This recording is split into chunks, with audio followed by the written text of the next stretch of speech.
बच्चों ऐसे प्रोफाइल्स भी बड़े इम्पोर्टेंट होते हैं और एग्ज़ाम्स में खूब पूछे जाते हैं, चाहे नीट हो, चाहे आईआईटी जेईई हो, चाहे आपके बोर्ड के एग्ज़ाम्स हो, कि कोइंसाइडिंग वाले केसेस कि आपको दो कोई मिरर दे दिए जाते हैं और बोला जाता है कि उन दोनों से एक ही पॉइंट पर इमेज कोइंसाइड कर रही है ना। तो इसके लिए क्या करें, तो इसको समझाने के लिए मैं सीधे आपको एक एग्जांपल पे लेके चलता हूँ। सबसे पहले आपको स्क्रीन पर एक क्वेश्चन दिखाई दे रहा होगा।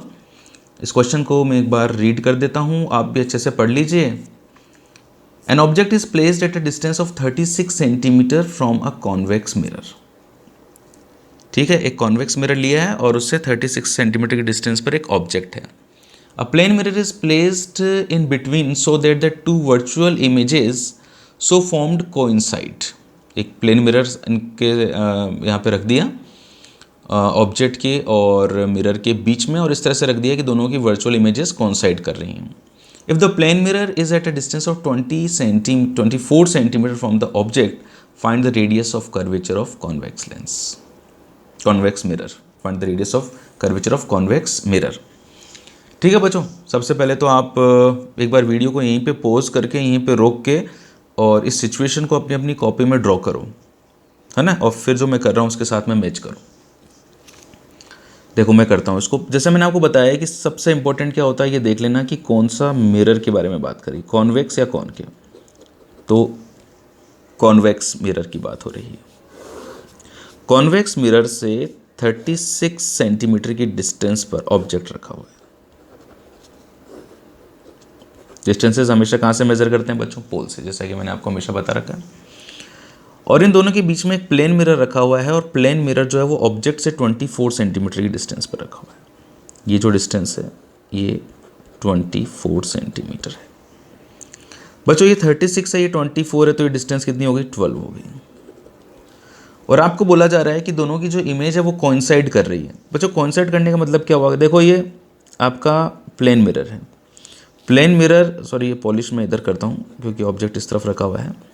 ये प्लेन मिरर मैंने रखा है, प्लेन मिरर के सामने इधर 24 सेंटीमीटर की डिस्टेंस पर ऑब्जेक्ट रखा हुआ है। तो ये तय हुआ कि इमेज भी इधर पीछे की तरफ 24 पर बनेगी। 24 सेंटीमीटर पर इसकी इमेज बनेगी। बच्चों ये 24 है, ये भी 24 और ये भी 24। तो इस कॉन्वेक्स मिरर के लिए ये जो डिस्टेंस थी ये 12 थी, और ये पूरा 24 है, तो ये डिस्टेंस कितनी हो गई इसके लिए? 12 सेंटीमीटर हो गई। ठीक है ना, मतलब ये जो इमेज बन रही है, जो इस प्लेन मिरर से जो इमेज बन रही है और जो कॉन्वेक्स मिरर से इमेज बन रही है, दोनों एक ही पॉइंट पे कोइंसाइड कर रही हैं। तो बच्चों हमें इस कॉन्वेक्स मिरर के लिए इमेज की डिस्टेंस मिल गई। ठीक है ना। अब हमारी जो रेज हैं, जैसे ऑब्जेक्ट यहाँ पर है तो रेज कैसे निकल के आएंगी? लेफ्ट टू राइट आएंगी। Incident rays left to right आ रही हैं। तो ये मैं जो भी बात कर रहा हूँ किसके लिए कर रहा हूँ? कॉन्वेक्स मिरर के लिए। कॉन्वेक्स मिरर के लिए incident rays left to right आ रही हैं, और इमेज की डिस्टेंस मेजर करने के लिए भी मैं लेफ्ट टू राइट जा रहा हूँ। तो मैं v कितना लिखूंगा बच्चों? +12। ठीक है, बस हमारा काम शुरू हो चुका है। हमें इस क्वेश्चन में रेडियस ऑफ कर्वेचर चाहिए, और रेडियस ऑफ कर्वेचर के लिए पहले फोकल लेंथ निकालनी पड़ेगी, क्योंकि अगर फोकल लेंथ आ गई तो आप लोग जानते हैं कि focal length is equals to half of radius of curvature. तो radius of curvature is equals to कितना हो जाएगा? 2f हो जाएगा। ठीक है, तो v मेरे पास में आ चुका है, और u भी मेरे पास में है क्योंकि इसके सामने 36 सेंटीमीटर पर है। रियल ऑब्जेक्ट है तो माइनस में लिख दिया। फोकल लेंथ चाहिए। बस शुरू हो जाते हैं बच्चों। मिरर फॉर्मूला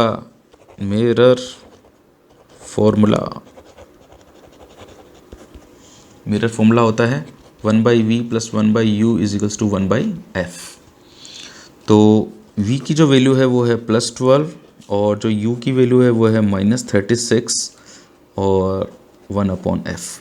इसे मैंने सॉल्व किया, एलसीएम ले लिया मैंने 36, ये तो 3 और ये 1 is equals to 1/f। 2/36 is equals to 1/x। ये कट गया, f की वैल्यू आ गई 18 सेंटीमीटर। तो रेडियस ऑफ कर्वेचर चाहिए, तो रेडियस ऑफ कर्वेचर कितना होता है? ट्वाइस ऑफ फोकल लेंथ होता है। फोकल लेंथ कितना है बच्चों? 18। तो मेरा आंसर आ चुका है 36 सेंटीमीटर। ओके, ध्यान रखना बच्चों, कोइंसाइड करने वाला जो केस है उसमें पहले से इमेज निकाल लो, क्योंकि हमें पता होता है प्लेन मिरर के ठीक सामने जितनी डिस्टेंस पर ऑब्जेक्ट होता है उतना ही उधर पीछे की तरफ इमेज बनती है, और ये इमेज दोनों कोइंसाइड करेगी। इसी चीज़ को लेकर हम लोगों ने क्वेश्चन किया।